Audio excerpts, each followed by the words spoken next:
il demande à porter les habits et à la limite man lu ma dégg mooy Diomaye demal sa yoon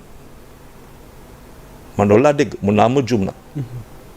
mais dégg-dégg bu ma am mooy le patron c'est moi c'est pas toi Diomaye. dama dégg ci sa kàddu monsieur Faye nga ne il s'est senti trahi par rapport à quoi parce que dem na ba ci biir waxtaan wi ne am na loo xam ne ba continuer di am dafa fekk ne Diomaye moo ko nangu am na loo xam ne nañ ko delloo ndax léegi mbir yi dakk xam nga toog les affaires sont claires pour moi depuis très longtemps avant que mu am clair na sam bopp ba avertir fii Sénégal 7 n'est-ce pas donc lii dara bettuma ci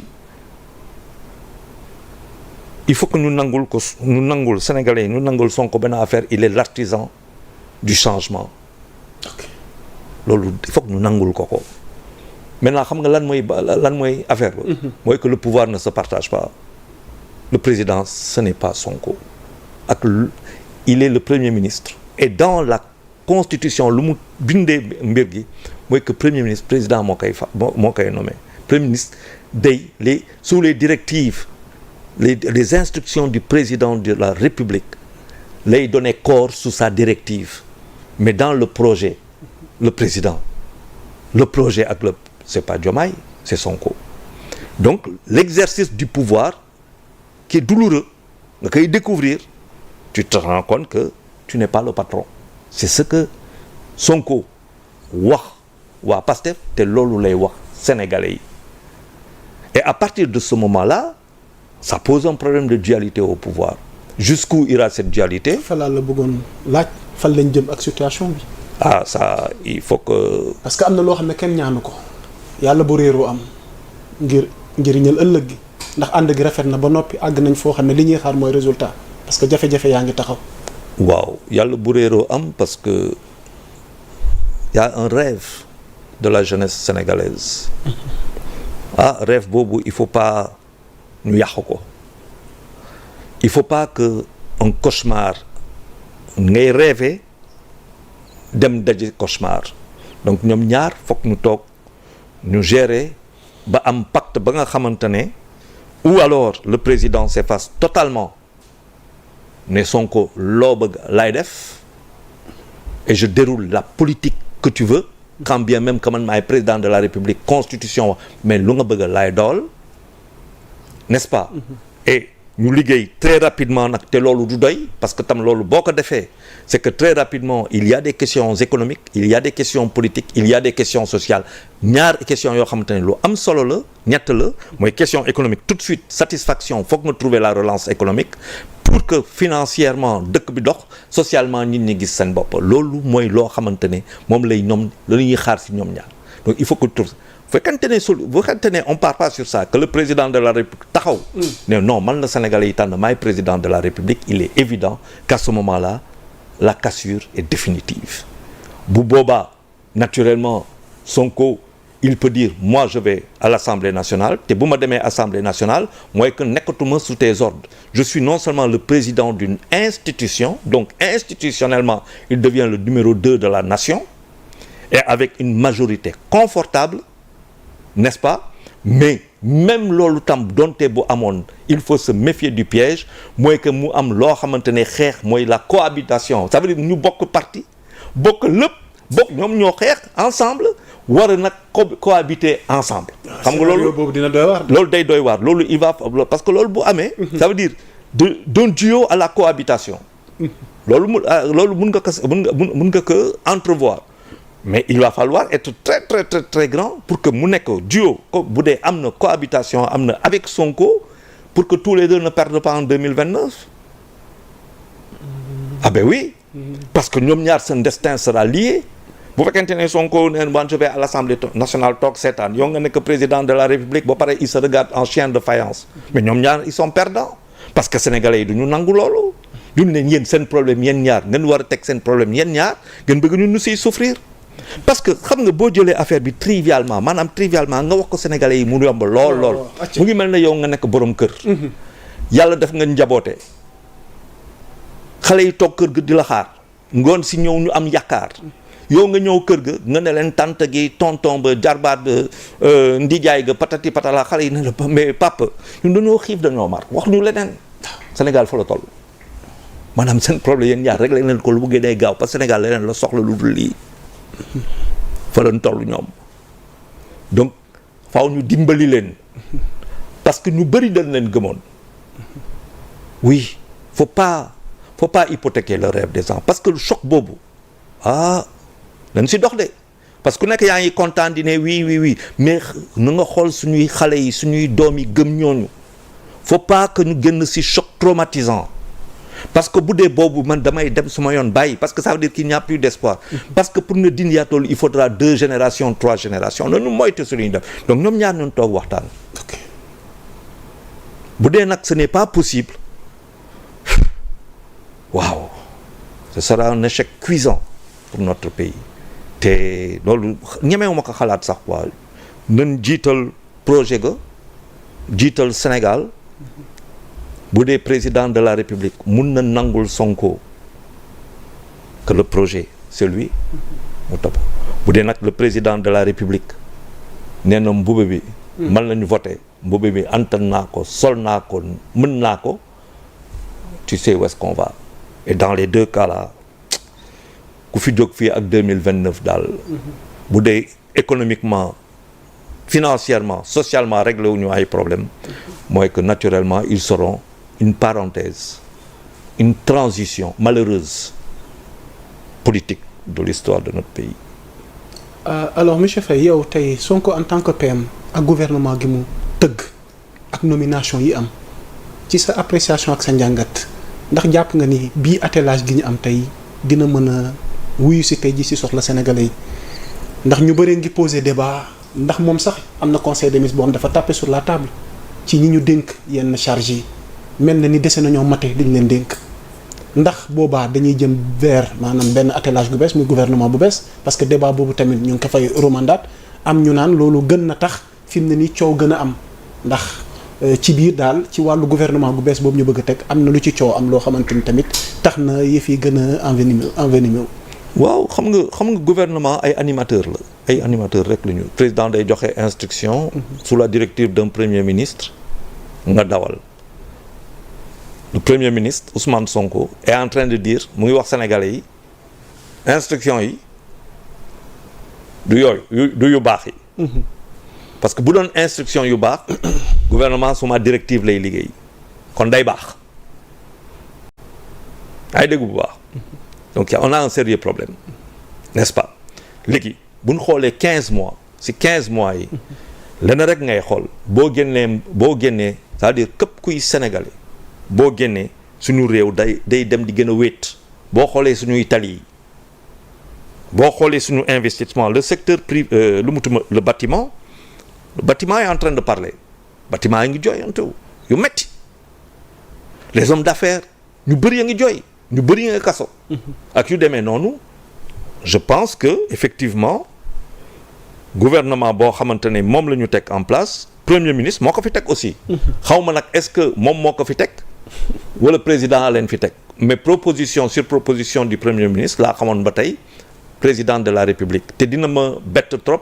que président de la république imposait ay nitam au premier ministre mais ça on va pas rester trop longtemps ce qui compte mooy que sur les 15 mois le constat mooy 16 néewtu fi conseil économique et social néewtu fi dañ ko fi dindi woon pour lan pour réduire les charges ACC ñu dindi ko fi pour réduire les charges pourtant le fonctionnement de l'État est énorme ñu ne bu ñu xoolee affaire bu baax le premier rapport de dépenses budgétaires de 2025 lu mu la wax dafa leer xaalis bi yëpp dépense de fonctionnement la dem ak fay bor bi 10 na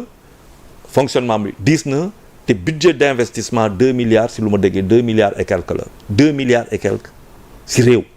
bu bëgg a demal boppam développer c'est difficile 2 milliards investissement si tali yi la si lépp la donc c'est très très très très très compliqué comment faire maintenant pour avoir un gouvernement boo xamante ne très rapidement dans la relance si situation bu ñu ne nii nga xamante ne c'est vrai que la Banque mondiale a ngi def ay efforts génne décaissé ñaari yoon xaalis bu koppar bu am solo mu nekk ci ay financement concessionnel ku ne financement concessionnel ñaari pàcc ngay jàpp benn ba mooy taux d'intérêt bi day wàcc day suufee beneen bi mooy que paiement bi day gudd c'est ay année ak ay année la c'est à long terme donc fu mu ne nii ils ont un sérieux problème pour moi toog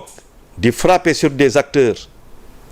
des ministres dina ñoom ñoo motalul 15 mois après ngay wax la même chose alors que tu peux les faire partir à n'importe quel moment c'est pas le problème pour moi le vrai problème pour moi mooy que bu ñu fàtte qui sont au pouvoir n'oublions pas ceux qui décident qui sont-ils waaw loolu dañ koy fàtte souvent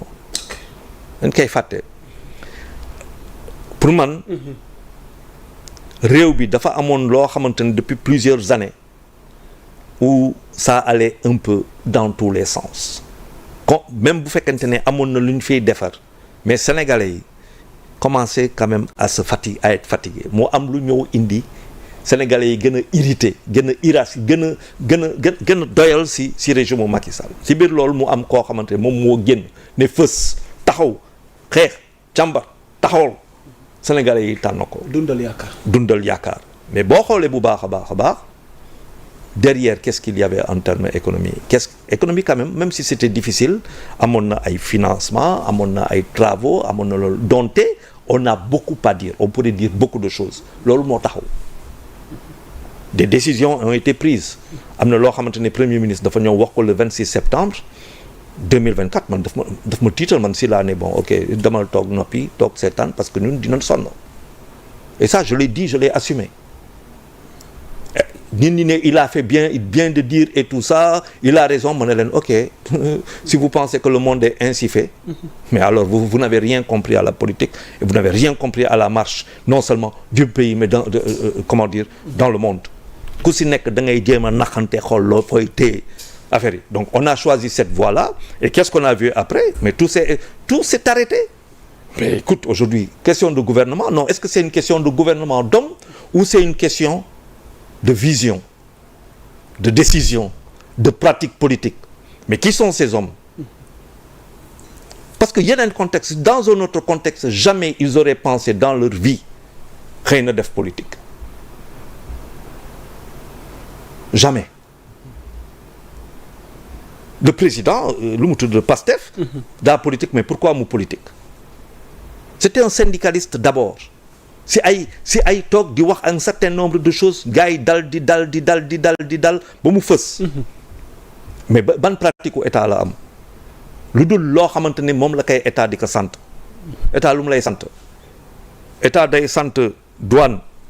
ak impôt lii laa soxla par rapport au budget ñoom ñu dem uti ko pour les politiques publiques quels sont les exercices au plus haut niveau loolu yëpp booy ñëwee dans l'exercice du pouvoir si ngay découvrir yenn yi donc à mon sens les Sénégalais ont choisi mais maintenant on découvre parce que personne ne n'est président personne ne n'est premier ministre la difficulté pour moi elle est à ce niveau-là ba pare nag su fekkente ne en plus seen biir il y a des choses qui ne vont pas ça devient beaucoup plus compliqué. ndax jàpp nga ni dañu war a amal gouvernement bu bees fu mbir yi toll ni réorganiser waat yëf yi ci sa xalaat. man su boobu mi nga posé wu. man mon souhait c'était que Sonko ne soit ni premier ministre ni président de l'Assemblée nationale man bu ma toogoon loolu laa koy wax dama koy ne demal Casamance Ziguinchor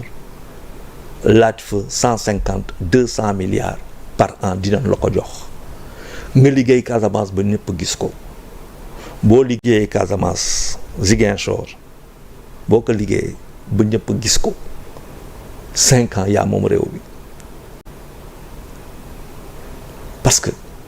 le pouvoir ne se partage pas nga nekk premier ministre yaa xam. kon boo ko jege woon lii mooy sa conseil. loolu laa koy wax qu'il ne soit ni premier ministre. ni président de l'Assemblée nationale qu'il aille à Ziguinchor liggéey Ziguinchor ba mu c'est-à-dire defar Ziguinchor ba Sénégalais yëpp teg ci seen bët lu fa Idrissa Seck defoon waaw en 2003 2004 pour Thiès ñëpp gisal ko seen bopp ñu ne waaw kii kay Louga ne la waaw ñun dañaa bëgg a pare Saint-Louis ne ñun tam loolu lañ bëgg Tambacounda ak yu demee noonu nga jël réew parce que boo ñëwee nekk premier ministre tu sers un président même boo dante yow yaay patron ba mais tu sers un président te président buy toog di daje ak ñeneen yoo xamante ne ils ont 30 ans de 40 ans d'expérience en politique yor ay réew yu kii bu ñu toogee ak président mais doo fa toog mu ngi mel na yow nga toog ak man ma lay wax suma expérience journaliste di ngaa toog nañ di ma déglu rek après di nga ne boo paree da ngay ne dootuma ko doxale nii comme journaliste nii laa koy doxale grand bi jàngal na ma ay affaire mais loolu moo am tu as l'illusion du pouvoir Sonko loolu moo ko dal l'illusion du pouvoir et il le dit Sonko appelle au secours quoi il le dit projet am la bëgg a dawal mais pour mu dawal projet am y a pas de problème hein président rek sinon du ko dawal ok am na solo kilifa gi ñu dellu siwaat ci ginnaaw tuuti ci chronologie des faits ndax bi ngay leeral sorti Sonko bi mel na ni am na point boo xamante tamit bokk na ci actualité bi mooy li xew keroog TFM ci jotaay jàkkaarloo mi nga xamante ni vraiment ràññeekoon nga fa bokkoon ci boobu la jotaay Badara Gadiaga am nu mu waxee ci bi Amadou Ba di wax ci benn sujet jëm ci affaire Sweet Beauté loolu warlul tey Badara Gadiaga tey waxtu wi sax retour de parquet la am altine war na taxaw ngir ñu xam sooram affaire bi fa xew keroog ba mu indi coow li ba TFM jàpp ni ba TFM am ci problème boo xam ne ñenn ñi jàpp ni dafay tirer les ficelles dafa nekk ci ginnaaw di xeex pouvoir gi fi nekk coow li ci judd ci affaire Badara Gadiaga gi tey yow lan moo ci sa lecture lan moo ci sa njàngat. waaw di mettetlu Badara si lu mu ne nii. suma xarit la suma rakk la. Badara Gadiaga. ah oui. vos relations.